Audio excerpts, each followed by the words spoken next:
안녕하십니까. 2022년 8월 27일 최백무 이펙트 시작하겠습니다. 어제죠. 국회 입법조사처라고 있습니다. 거기에 정치의회팀 입법조사관 2명, 물론 입법조사처의 공식 의견은 아니지만 오랫동안 연구를 해서 발표한 대선 투표 성향 뭐 이런 것들이 있습니다. 대선 분석이죠. 그러니까 3월 9일 대선에 대해서 연구를 해서 이렇게 분석한 거. 근데 거기에 꽤 의미 있는 내용들이 있어서, 그리고 이거는 내일이면 이재명 의원이 민주당의 대표가 되는데 상당히 많이 참고할 부분이 있다. 이런 걸 말씀을 드립니다. 자, 우선 전체적인 흐름을 요약한 걸 보면 이런 게 있습니다. 그 중에 눈에 띈 거는 문재인 대통령에 대한 긍정평가. 사실은 문재인 대통령은 역대 대통령들에 비해서 임기 말까지 상당히 높은 지지율을 유지했죠. 그것이 뭐 호남의 압도적 지지에 근거해서 기반해서 그렇게 됐다 뭐 하는 거는 뭐 분명하지만, 어쨌든 간에 특정 지역이라도 압도적 지지를 계속 5년 동안 유지했다는 사실 자체는 우리가 평가해야 된다, 이렇게 말씀을 드리고, 근데 문재인 대통령에 대한 긍정평가, 이것도 상당히 결집해 있지만 그거보다는 윤석열 대통령의 승리 요인은 문재인 대통령의 긍정평가가 결집돼 뭐 40% 정도 결집돼 있었죠. 근데 나머지 부정평가자, 이 사람들의 결집도가 더 컸다. 이거 대단히 중요한 대목입니다. 그러니까 아무리 임기 말까지 뭐 아주 강력한 긍정평가 지지율이 높아도 부정평가가 더 강력하면 그 긍정평가라는 거는 의미가 없을 수 있다 하는 걸 이번 대선에 보여줬다는 거죠. 또 하나는, 사실 제가 여러 차례 아마 말씀을 드렸는지 모르겠으나 선거는 기본적으로는 지역주의다, 이런 말씀을 드렸습니다. 근데 그거는 이제 뭐 1970년대에 박정희 대통령과 김대중 후보 간의 그 어떤 경쟁, 그 이후부터 계속 강화되어 온 지역주의, 그리고 그게 전두환 대통령 시대, 노태우 대통령 시대, 그 다음에 YSDJ가 한 번씩 대통령을 연달아서 했던 그 시절까지만 해도 대단히 지역주의가 강세를 했는데, 그 이후에는 박근혜 대통령 시대, 문재인 대통령 시대를 거쳐가면서 지역주의가 약간씩 완화되는 기미. 근데 이번에는 더 완화되는, 그러니까 무슨 얘기냐면 지역주의가 퇴조되는 경향을 보였다. 이게 이제 이 연구 결과고요. 그러나 뭐 그건 약간 퇴조하는 정도다, 저는 이렇게 보고, 다만 그 틈새를 세대에 따른 정치적 태도, 그러니까 세대별 차이, 이게 약간 비집고 들어왔다. 이게 이번 선거의 굉장히 큰 특징이고요. 이거는 앞으로 뭐 2030이냐 4050이냐 또는 6070이냐 이런 세대별 타깃을 정확하게 정해서 선거운동을 해야 된다는 것을 우리가 알 수 있는 대목입니다. 앞으로 점점 이런 쪽으로 갈 테니까 지역주의는 점점 더 퇴조하고 세대별 투표 성향의 차이가 점점 더 커지는 이런 상황이 될 것이다. 이번에 어찌 보면 그거의 출발점이 됐다, 이렇게 충분히 분석을 할 수가 있고, 또 이번에 특징적인 것이 2030이 40대에 비해서는 오히려 보수적이다. 그러니까 2030에서 생각보다 훨씬 더 많이 윤석열 후보 지지자가 나왔다. 대신 40대에서는 이재명 후보 지지자가 훨씬 더 많았다. 이런 걸 의미하는 겁니다. 이거는 뭐 뚜렷하게 지금 그 통계 수치로서 드러난 거죠. 아마 이런 현상은 5년 뒤쯤에 보면 더 강화될지 아니면 어찌 될지, 이런 것들이 이제 주목되는 부분입니다. 그거는 아마도 이준석 대표가 국민의힘에 들어오면서 이대남과 이대녀 사이에 어떤 분리 전략, 이것도 유효하고요. 그거에 대한 어떤 뭐라고 할까요? 맞불 전략으로 이재명 후보가 이대녀를 결집시키는, 거기에 대해서 또 윤석열 후보가 여성가족부 페이지 같은 이슈를 통해서 이대남들을 결집시키는, 이 두 가지가 충돌하다 보니까 2030이 오히려 보수적이다. 그러면 여기서 바로 윤석열 후보가 비교적 성공적인 그 표를 모았다, 2030에. 아마 그런 평가가 가능할 것으로 보이고요. 여하튼 2030과 40대 사이의 투표 성향의 차이가 그 어느 때보다 컸다 하는 게 또 이번의 특징이고, 그러면서 이번에 또 2030의 투표는 고정적이지 않다. 유동적이라는 거죠. 그러니까 이것도 그 강성 지지층, 이런 사람들이 특히 이번 선거에 많이 동원이 됐다 하는 겁니다. 그러니까 윤석열 후보는 흔히 팬덤이 없다 이렇게 얘기를 하는데, 반대로 이재명 후보의 팬덤은 매우 강했다, 이런 걸 알 수 있는데, 보다 더 제가 이게 오늘 말씀드리려고 하는 내용인데, 결정적 그 어떤 승인과 패인을 가르는 것, 이것도 여기서 이제 조사를 했는데 이런 게 있습니다.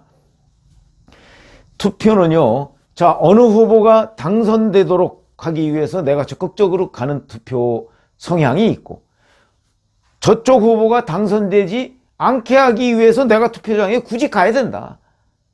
그 동인, 인센티브도 대단하다. 이번에 바로 그게 총동원된 선거였다. 무슨 얘기냐면, 서로 덜 나쁜 사람 찍기 경쟁, 이게 이번에 이루어졌다는 거죠. 그게 지금 수치로 나와 있습니다. 이런 거죠. 상대 후보의 당선을 막기 위한, 그걸 이제 이 보고서에서는 부정적 투표 이렇게 표현을 했습니다. 그 비율이 5년 전보다 훨씬 높았다. 그러니까 나는 이재명 후보가 싫기 때문에 윤석열 후보가 좋아서가 아니고, 이재명 후보가 싫어서 투표장에 가서 윤석열 후보를 찍었다. 또 반대로 윤석열 후보가 싫기 때문에 투표장에 가서 이재명 후보를 찍었다 하는 비율이 과거 5년 전, 10년 전보다 훨씬 많았다는 거죠. 그게 이번 선거의 특징이라는 겁니다. 그래서 이렇게 아마 여론조사를 좀 해본 모양인데, 이렇게 질문을 했다는 겁니다.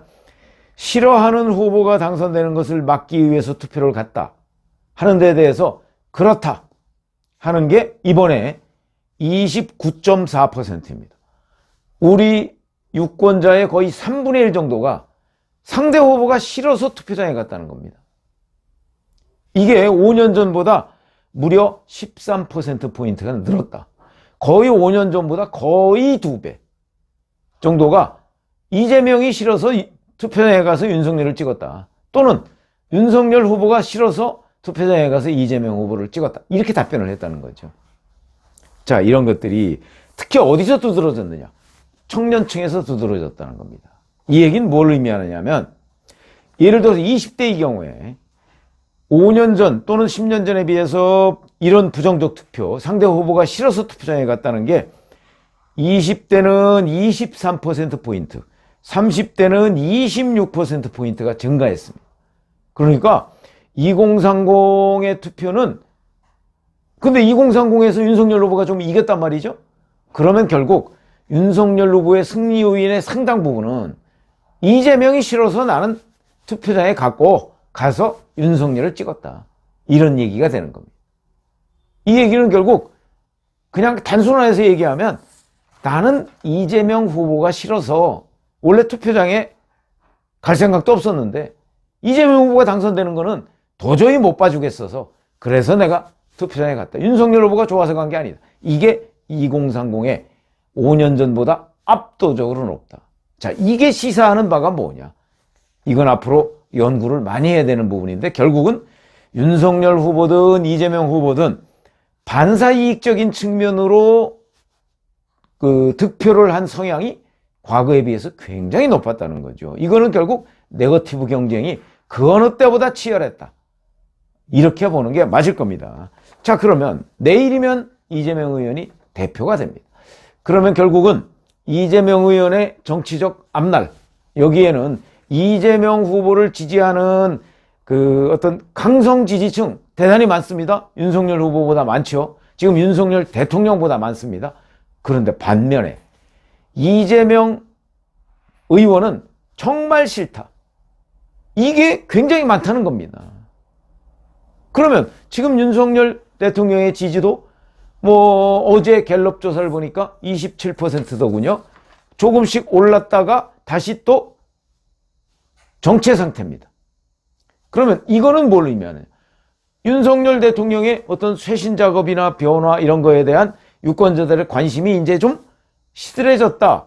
초반에 박순애 전 교육부 총리 교육부 장관 뭐 사퇴시키고 뭐 대통령실 좀 개편하고 뭐 이랬더니 사람들이 좀 관심을 보였는데 이제 뭐 별거 아니네?